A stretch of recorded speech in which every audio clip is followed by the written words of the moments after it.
Bonjour à tous et bienvenue sur Mon Blanc Santé. Donc aujourd'hui je vous fais un petit haul course tout simplement parce que je sais que c'est très demandé et qu'on m'a souvent posé la question à savoir qu'est-ce que je mange. Donc je me suis dit autant faire une vidéo. Donc on va commencer par... alors il faut savoir que moi je mange à peu près tout sauf, voilà, je suis sans gluten. Donc voilà. Et je limite quand même les produits laitiers. Mais j'en consomme quand même. Donc voilà. Alors c'est parti pour, on va faire tout ce qui est liquide. Alors pour ma part, je prends des boissons végétales. Alors je prends celles qui sont sans sucre ajouté de préférence. Et j'ai tendance à favoriser quand même le lait végétal à l'avoine pour la simple et bonne raison que c'est un bon substitut au lait de vache. Il peut autant se marier du côté sucré que salé, à la différence parfois du lait de riz ou même du lait d'amande ou du lait de noisette, où quand même ils ont je trouve un goût assez sucré, ou du moins ça se marie mieux dans ma tête côté sucré que côté salé. Voilà pourquoi. Je prends également de l'eau départ souvent, ou même des fois des eaux pétillantes, pour la simple et bonne raison que avoir ce type d'eau, ça peut être aussi une forme de thérapie. Pour moi, le départ, c'est une forme de thérapie parce qu'elle est riche en magnésium, donc au niveau du transit intestinal, c'est tout à fait intéressant, ça permet de le réguler, voire pour les personnes qui sont constipées, et bien de tout simplement les déconstiper. Et également pour les personnes qui ont un peu de fatigue, ça peut être intéressant parce que le magnésium étant quand même un stimulant en fait cérébral, tout simplement il permet d'activer les neurones, de faire des meilleures connexions. Donc quand on a une fatigue un peu mentale, qu'on est un peu fatigué parce qu'on a passé des examens, qu'on a eu je sais pas, des représentations et qu'on est bien fatigué, le fait de boire un peu de magnésium, d'en manger à travers le chocolat noir ou tout simplement cette eau-là, ça permet de recharger les batteries. C'est pourquoi j'en ai, et surtout si vous êtes une femme, je vous reconseille d'en avoir parce que malheureusement ou heureusement, mais en tout cas on fonctionne comme ça à cause de nos cycles. Des fois on peut passer d'une période constipée à diarrhéique, et du coup le fait d'avoir une eau qui permet de réguler un petit peu, ça peut nous aider. Voilà. Ensuite on va continuer un peu dans les liquides. Les liquides, non, on va passer plutôt aux thérapies, ce sera mieux. L'huile essentielle de patchouli, donc moi j'en ai pris pour tout simplement mes cheveux. Pourquoi? Parce que j'ai le cuir chevelu un peu sec, et le fait d'avoir en fait une huile essentielle qui va vraiment me permettre de réguler en fait tout simplement cette sécheresse. Donc si vous êtes amené à avoir les cheveux, en tout cas des pellicules ou des démangeaisons ou un cuir chevelu très sec, je vous recommande de faire des bains d'huile avec de l'huile essentielle de patchouli, c'est tout à fait intéressant. Ensuite, j'ai pris également des infusions. Bon, pour ma part, voilà, j'ai pris rose parce que j'aime ça. Et j'ai pris une autre aussi. Là, c'est plutôt défense immunitaire. Donc, en fait, celle-ci, elle est tout à fait intéressante, notamment pour stimuler votre système immunitaire, car elle est composée d'échinacea, de bêta-cérola et de sureau. Il faut savoir que l'échinacea, si vous ne savez pas, je vous invite fortement à aller sur mon blog, est un très bon stimulant du système immunitaire, donc prévention des grippes, rhumes, rhinopharyngite et compagnie, c'est tout à fait intéressant pour ces périodes, et également pour tout ce qui est de l'ordre du tube digestif, je pense au gastro et compagnie. L'acérola parce que c'est riche en vitamine C, donc le combo fait que votre système immunitaire va très bien et vous éviterez toutes les catastrophes de l'hiver. Ensuite, j'ai pris également de la spiruline, de la chlorella. Alors la spiruline, pour ma part, j'adore, c'est un très très bon produit, ça fait partie des super aliments. Cependant, je trouve qu'en consommer à excès et n'importe comment, ça peut être très néfaste, parce que ça reste un super aliment. Alors quand vous êtes de nature fragile, que vous avez une maladie sous-jacente, que vous êtes épuisé, que vous supportez très mal les changements de saison, quoi, ça peut être intéressant. Si ce n'est pas le cas, il y a d'autres alternatives beaucoup plus légères qui vous feront autant de bien, parce que ça reste des produits chers Et quand on est déjà bien, il n'y a pas besoin forcément de prendre quelque chose qui va vous monter encore plus haut parce que ça peut avoir l'effet inverse et vous rendre malade. La chlorella, très intéressant pour le tube digestif, pour réguler. Alors c'est pareil, si vous êtes une femme, ça va être tout à fait intéressant. Si vous avez des problèmes de régulation du transit, ça peut être également intéressant. Donc voilà. Ensuite, je crois que j'ai fait le tour au niveau des soins. Oui. Là, on va parler des pâtes. Donc là, j'ai fait mon achat de pâtes. Moi, c'est les pâtes sans gluten. Hein. Celles-ci sont très bonnes. Voilà, vous en trouvez partout. C'est les pâtes sans gluten. Hein, voilà, rien d'exceptionnel. Elles tiennent la route. Elles sont sous ce format parce que moi, je prends en vrac. J'ai pris également les fameuses lentilles corail, très intéressantes, notamment si vous êtes végétarien ou végétalien, parce que c'est une source de protéines très intéressante. Il y a également des pâtes que j'ai reprises également en pois cassés, légumineuses, donc très intéressantes au niveau protéines et riches en fibres, donc un indispensable. J'ai pris également ceci, donc en fait c'est un substitut à la graine de couscous, sachant que la graine de couscous est à base de blé, moi je ne peux pas, donc j'ai pris à base de maïs. Donc tous ces produits sont en magasin bio, sauf les pâtes là qui venaient d'une enseigne générale. Voilà. Oui, je voulais vous parler de ça aussi, c'est important. Mais d'ailleurs, il m'en manque un. Non. Ah ben non, c'est bon. J'ai pris des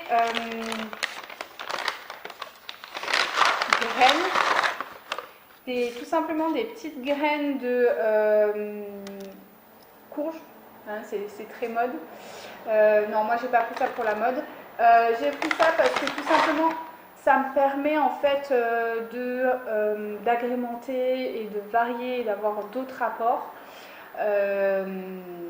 au niveau voilà, nutritionnel. Il faut savoir que la graine de courge, j'en ai pas pris beaucoup, bon, parce que moi j'ai une fragilité digestive, mais il faut savoir, et là je parle au petit déjeuner parce que j'en vois beaucoup sur Instagram, Facebook, YouTube, enfin bon bref, hein, la sphère internet, c'est très bien de consommer ces fameux bols asiatiques, tibétains, je sais plus, enfin ces bols là, végétariens, où ils mettent le fromage ou du fromage blanc ou du fromage de, comment ça s'appelle, de soja, enfin voilà, une espèce de préparation soja. Après vous mettez des graines de chia, après vous mettez les graines de courge, ils vous mettent les noix, ils vous mettent les baies, il peut y avoir des baies de sureau, il peut y avoir des baies, des cranberries, il peut y avoir, enfin vraiment beaucoup de choses. Et en plus il y a le fruit. Donc ça fait au final j'ai rencontré des gens, j'ai pu en discuter, pour ça que je vous en parle, parce que je sais que oui, quand on a tendance à vouloir être végétalienne ou végétarien, on a tendance à s'orienter là-dessus. Mais des fois il y a des estomacs, des intestins qui ne supportent pas ça. Et ils ne savent pas trop quoi faire parce que c'est vrai que du coup on n'a pas trop d'idées. Enfin bon, se préparer tous les jours un gâteau c'est gentil, mais bon c'est pas pratique. Du coup je vous recommande soit d'enlever les fruits, parce que le fruit au petit déjeuner je vous en parlerai dans un autre post, mais on en discutera. Mais ces graines aussi peuvent être très difficiles parce qu'il faut savoir que c'est un produit complet. Donc il y a différentes couches, enfin bref, il y a le fruit quoi, complet. Et des fois, pour le tube digestif, ça peut être très compliqué à assimiler et à digérer. Alors, soit vous enlevez carrément les fruits, soit vous enlevez ces graines. Mais voilà, si vous avez des difficultés. Sachez-le, moi je les ai prises pour des fois des encas ou sur du pain, je vais vous montrer. Des fois je faisais un peu plus parce que bon voilà, c'est un apport en protéines, en minéraux, donc ça peut être tout à fait intéressant d'en avoir. Mais j'en ai pris très peu parce que je digère très mal. Ah, j'ai oublié quelque chose, mince. Dans les pâtes blé et compagnie, enfin pâtes semoule et compagnie, j'ai pris du quinoa express. Alors ça c'est vraiment bien parce que le quinoa, il faut savoir qu'il faut mettre à peu près 30 minutes pour le cuisiner et c'est long. Là c'est un quinoa express, j'ai trouvé ça en magasin bio. Pour le coup, c'est vraiment, ça dépasse vraiment bien et en plus, c'est aromatisé. Donc voilà, ça se cuit en 5 minutes. Donc ça, c'est plutôt cool quand vous faites des petites salades de midi ou quoi, ça peut très bien passer. Et le quinoa étant riche en protéines, ça fait encore un apport en protéines si vous êtes vegan ou végétal. Rien. Voilà, ensuite, on va passer au pain. Allez. Alors moi, je prends du pain sans gluten. Alors pour ma part, je ne consomme pas de muesli. Tout simplement parce que déjà, je suis sans gluten, donc le muesli souvent c'est à base d'avoine, donc bon, voilà, on a compris, ou des fois il y a des graines, enfin bon, bref, où en fait ça contient tout simplement du gluten. Trouver des mueslis sans gluten, oui, mais alors là pour le coup les prix s'envolent. Donc, et puis c'est pas forcément très bon. Donc moi je préfère prendre du pain, donc j'ai pris un pain, donc celui-ci c'est graines de tournesol, c'est pour ça que j'ai pris aussi les graines là parce que du coup ça en fait un peu plus et c'est plutôt bien. C'est à toaster, parce que comme ça c'est pas terrible. Voilà. Et j'ai pris également des tartines de sarrasin. Alors moi j'adore le sarrasin et pour le coup celles-ci elles sont très bonnes. Et elles remplacent vraiment bien le pain. Si vous êtes une adepte du pain, ce qui était mon cas il n'y a encore pas si longtemps, le fait de passer à sans gluten c'est vraiment désastreux. Mais voilà. Ensuite j'ai pris des cranberries, toujours en vrac. Ça c'est vraiment top, surtout à cette période-là, c'est vraiment bien. Il faut en avoir chez soi. Ça coûte un petit peu cher, mais ça vaut le coup quand même. C'est bon. Et ça, par contre, vous pouvez les prendre au petit déjeuner parce que c'est séché et voilà, c'est séché en fait. Donc du coup, la concentration en sucre est plus importante et l'acidité disparaît. Et ça, c'est très bon.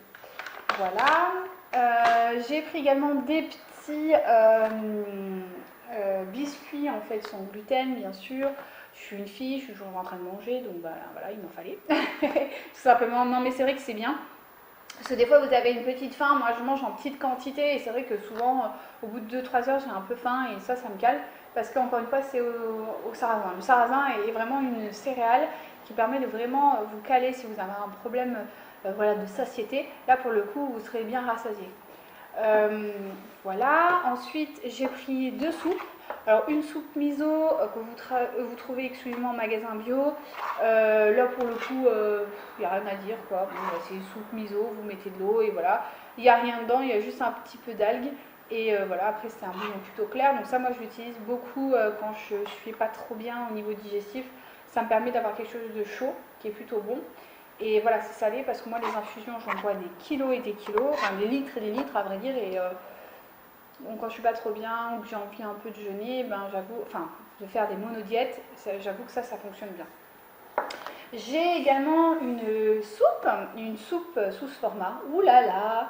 Alors oui, moi je fais ma soupe classique, mais des fois il s'avère que je suis en déplacement, que je rentre tard le soir et que ma soupe n'est pas préparée. Parce que bon, voilà, j'ai oublié, ça arrive. Et j'aime bien l'hiver avoir quand même une soupe.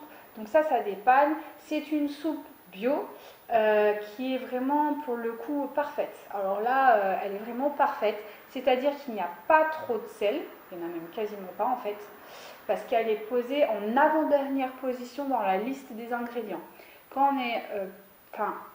l'ingrédient le plus important dans votre liste d'ingrédients sur votre étiquetage sera le plus important. Alors celui qui se retrouve à la fin sera le moins important, bien évidemment, et là il se retrouve en 3e position. Sachant qu'avant il y en a au moins une dizaine, et une dizaine en fait c'est simplement des carottes, des pommes de terre, des céleri raves, des oignons, des choux-fleurs, poireaux, huile d'olive, haricots, enfin voilà. Donc autant vous dire que c'est bien. Il n'y a pas de sucre, très important, parce que souvent les soupes qu'on trouve dans le commerce traditionnel, elles sont très salées, très sucrées et beaucoup de graisse. Là, il y a un peu d'huile végétale vierge d'olive à hauteur de 1% du produit. Autant vous dire qu'il n'y a rien du tout. Donc, c'est très intéressant d'en avoir. Moi, ça me dépanne plutôt pas mal. Ensuite, restons dans le liquide, mais passons au gras. Alors, moi, j'utilise l'huile... Bon, normalement, j'utilise l'huile d'olive, mais l'huile d'olive que j'ai, autant vous dire que c'est un truc de 5 kilos et qu'elle vient en fait d'Espagne, chez un petit producteur vraiment local, dans sa cave. Autant vous dire qu'il n'a ni site internet ni rien du tout, donc ça sert à rien que je vous la présente parce que de toute façon vous ne pourrez pas la trouver. Cependant, je vous invite vraiment à aller voir, enfin surtout si vous êtes dans le sud de la France ou même ailleurs, mais d'aller voir des producteurs locaux et d'aller taper aux portes et d'aller chercher, parce qu'au moins c'est des produits des fois qui sont un tout petit peu plus chers, voire au prix standard, mais qui ont une qualité nutritionnelle tout à fait intéressante. ou sinon d'aller en magasin bio. Pour ma part, je suis allée en magasin bio parce que voilà, moi je veux du sésame, j'adore le sésame. Donc il m'en fallait, producteurs locaux de sésame en France c'est un peu compliqué. Donc du coup j'ai pris la sésame toastée, très bon, très bon. Bon, faut aimer, c'est un autre goût, mais c'est très intéressant. Voilà. J'ai pris également du ghee, donc le ghee qui a un très bon substitut au beurre. Parce que le ghee, en fait, c'est du beurre clarifié, mais du coup, il résiste à la chaleur, à la haute température, à la différence du beurre, où lui va devenir en fait cancérigène par oxydation. Donc, je vous invite vraiment à prendre plutôt du ghee. Par contre, là, c'est exclusivement en magasin bio et il faut farfouiner. Hein, c'est important parce qu'on n'en trouve pas facilement. J'ai pris des œufs bio, rien d'extravagant, des œufs. Je prends également des fois des yaourts. Donc là, on est sur du yaourt. Donc moi, je prends du yaourt au lait de chèvre ou au lait de brebis. J'aime beaucoup à la châtaigne. C'est un peu mon petit plaisir. J'avoue, j'aime beaucoup ça. Voilà, ça reste des producteurs voilà, locaux. Voilà, donc il y a quand même une éthique, c'est du bio. Donc voilà. Ensuite, je termine tout simplement avec les gourmandises. Bah oui, quand même. Donc je prends du beurre de cacahuète, donc non sucré, très bon, à tartiner sur le pain des fleurs. D'ailleurs, j'aurais dû vous mettre, mais bon, j'ai acheté également du pain des fleurs. Si vous ne connaissez pas, tapez sur internet, c'est des cracottes. En fait, moi j'utilise ouais, souvent à la châtaigne. Parce que bon, après, il y en a aussi au quinoa que j'utilise, au riz. Voilà, je vais vous tartiner ça là-dessus, c'est très bon. Vous pouvez également utiliser d'autres oléagineux. Je pense qu'il y a aux amandes, il y a au sésame, enfin il y en a vraiment beaucoup. À vous de vous faire votre palais et faites-vous plaisir. Hein. Voilà. Par contre, ne les prenez pas sucrés, parce qu'après du coup ça devient trop gras, trop sucré. Prenez plutôt sans sucre, c'est largement bon. Et pour terminer, j'ai pris cette chose, donc c'est de la pâte à tartiner en magasin bio. On peut la trouver également en magasin traditionnel. Moi je la prends sans lait parce que voilà, je suis intolérante au lactose. Du coup, voilà, je digère extrêmement mal.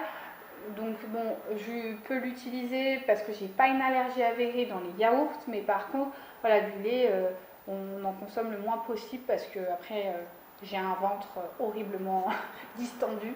Voilà, c'est comme ça, c'est des particularités. Donc voilà, quand je veux me faire plaisir, je prends comme ça. Voilà, j'ai fait à peu près le tour de toutes mes courses. J'espère que ça vous aura un peu aiguillé. Alors sachez que dans tout ce que je vous ai montré là, il y a effectivement du magasin bio, mais pas que. J'utilise aussi notamment la soupe, c'est chez Lidl, donc autant vous dire que voilà. Il y a des bons produits, des fois dans les commerces traditionnels, il faut juste un peu regarder les étiquettes et farfouiner, c'est sûr, ça demande un peu plus de recherche, mais voilà, ou même il y a des fois des produits que avant je ne trouvais qu'en magasin bio et maintenant on commence tranquillement à les trouver dans les supermarchés. Donc voilà, donc on peut trouver des prix à peu près abordables. Après c'est vrai que moi je fais beaucoup, hein. C'est vrai que mon petit déjeuner il est composé soit de pain, soit après moi je me fais des galettes, des machins, enfin des crêpes, des gâteaux, enfin voilà. Mon alimentation c'est vrai est quand même basée sur les légumes. C'est vrai qu'en période hivernale moi c'est un peu compliqué parce que les légumes qui sont à disposition je ne les digère pas. Mais n'hésitez pas vraiment à farfouiner, à aller chercher des légumes qui vous conviennent. Après, voilà, agrémenter de féculents, de protéines, qu'elles soient d'ordre végétal ou animal, peu importe. Avoir des huiles de très bonne qualité, c'est indispensable. Et voilà, et puis faites-vous plaisir, c'est la première des choses. Et n'hésitez pas à aller découvrir une autre alimentation, ça peut être aussi tout à fait intéressant pour votre organisme. Voilà. Et si vous avez des questions d'ordre vraiment alimentaire ou autre, je vous invite vraiment à me laisser des commentaires, à m'écrire. Vous pouvez me joindre sur tous mes réseaux sociaux, sur mon site professionnel, sur mon blog, donc n'hésitez pas. Et j'espère qu'elle vous aura plu cette vidéo et je vous dis à très bientôt sur Mont Blanc Santé. Au revoir.